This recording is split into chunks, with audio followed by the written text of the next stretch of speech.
Hey everybody, it's Charlie. Hopefully you've had a chance to see Ant-Man and the Wasp. There's a whole bunch of stuff that they reference and never completely pay off during the movie, which is then laying seeds for big things that will come later in other big MCU movies. So we gotta break all this down. If you're finding me for the first time, be sure to subscribe to get all the Marvel videos. There's a new round of that Infinity War Blu-ray giveaway too. All you have to do to enter is be a subscriber and leave a comment on the video. Obviously, spoiler warning, if you have not seen Ant-Man and the Wasp yet, we'll be talking about very specific details.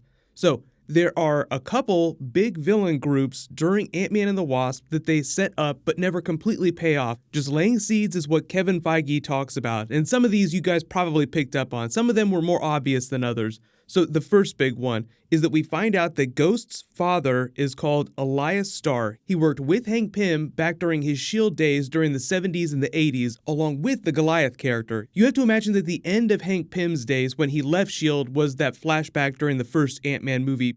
The Pym particle is the most revolutionary science ever developed. Help us put it to good use. That you turn me into your errand boy, and now you try to steal my research?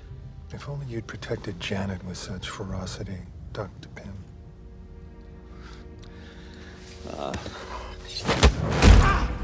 Easy, Hank. You mention my wife again, and I'll show you ferocity. Don't look at me, you said it.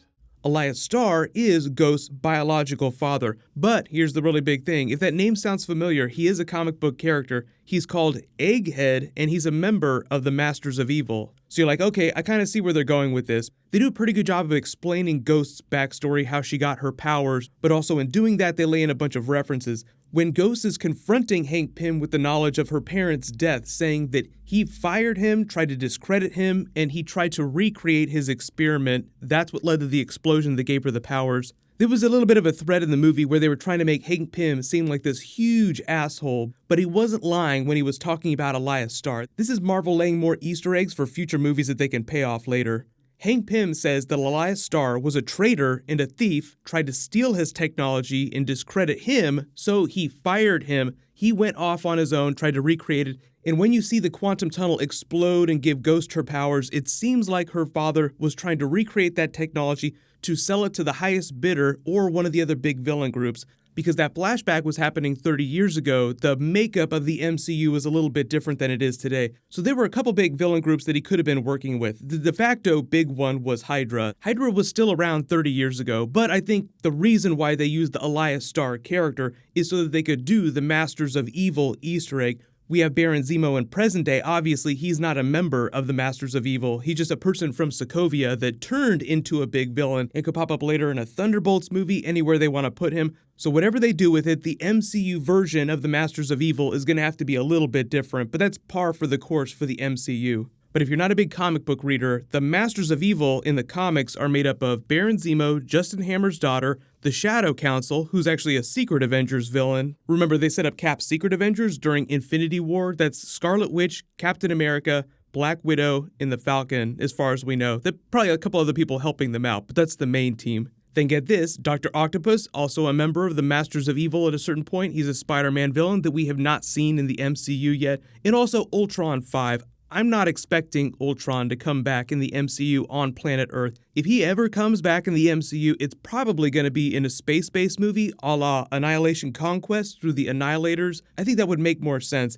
And side note, the Shadow Council that I just mentioned, they worship an extra-dimensional being that's said to be the source of power of the Ultimate Nullifier, which is a big Fantastic Four Easter egg. It's sort of like this Galactus catch-all weapon that's meant to be this super big MacGuffin power source that you can use to destroy the multiverse, create the multiverse. Within the context of the MCU, it could potentially be used as a big mystery box item like the Tesseract back during Phase 1 or the Infinity Gauntlet in present day. Just a device of incredible power that anybody would want to get their hands on. So remember, a lot of these are seeds that Kevin Feige is laying that could turn into any number of different things depending on how the future goes. Like, some plans are set in stone, some things are just open-ended. And I think in certain cases like this, when they're referencing villain groups, it's open-ended, just in case this Fox-Disney deal completes by next year and they get access to those Fantastic Four X-Men characters. There's just a lot of things that these Easter eggs can grow into in future movies depending on what IP they have access to.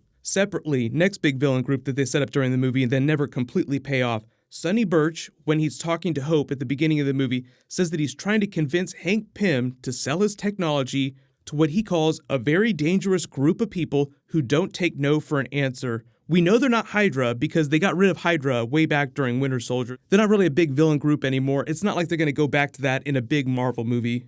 The other big villain group that they also kind of destroyed back during Iron Man 3 was AIM, because that was all Aldrich Killian. He created that group. Iron Man defeated him. Even though they maybe still exist, they're really not a huge threat anymore. So, what is the big villain group led by a very big tech genius that they're slowly setting up through the Spider-Man movies? Outside of the Masters of Evil, like that other Easter egg, it sounds like Sonny Birch is selling black market tech to the MCU version of Norman Osborn, who has not been mentioned anywhere in the MCU, remember, because they're just kind of saving him for later on, who will probably later, we find out, co-opt the services of the Tinkerer, who escaped at the end of Spider-Man Homecoming, so he's still floating around looking for another evil patron to fund his experiments. Then you have to imagine that Sonny Birch would not shut up about how quantum energy was the future. And that sounds exactly like something that Norman Osborn and Oscorp would want to get their hands on. So obviously we know that Spider-Man movies are building towards the Sinister Six team-up. There's just a couple huge characters that you have to include in that we haven't heard anything about. Norman Osborn, Dr. Octopus,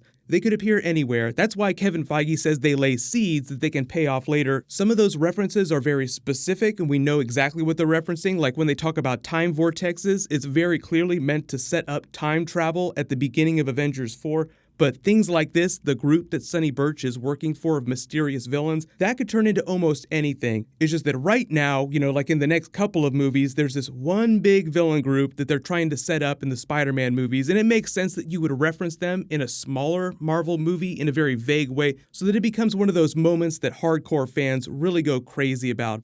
But just a reminder, side note, there are other tech-based villains that would want to get their hands on Pym-Tech and quantum energy that they just don't have access to right now at the moment, that they could get access to if the Fox-Disney deal goes through. Dr. Doom is probably the biggest one. Like, on any given day, he could be either an Iron Man villain because of all the technology that he's involved with. He's a scientist, but he also practices magic, so he could be a Doctor Strange villain. So Dr. Doom is actually a pretty great villain for almost any really big Marvel character, depending on the way you use him and whatever the story's demands are. If they were going to go full-blown Masters of Evil, I would rather see them pop up during a Black Panther film than a Spider-Man film, just because Spider-Man already has so many characters they haven't done yet. And Black Panther seems like he's going to be one of the other pillars of the Marvel Cinematic Universe going into Phase 4 and Phase 5. So you want to save your biggest Marvel villain groups for your biggest characters, and that's just Black Panther, Spider-Man. Hopefully if Captain Marvel pans out and that goes well, you have a lot of space-based villains that you could use for that. Let me know in the comments though, who do you think that evil group Sonny Birch is working for is, and when do you want to see them come back? Like, do you want them to tie this to Spider-Man, Sinister Six, Norman Osborn stuff,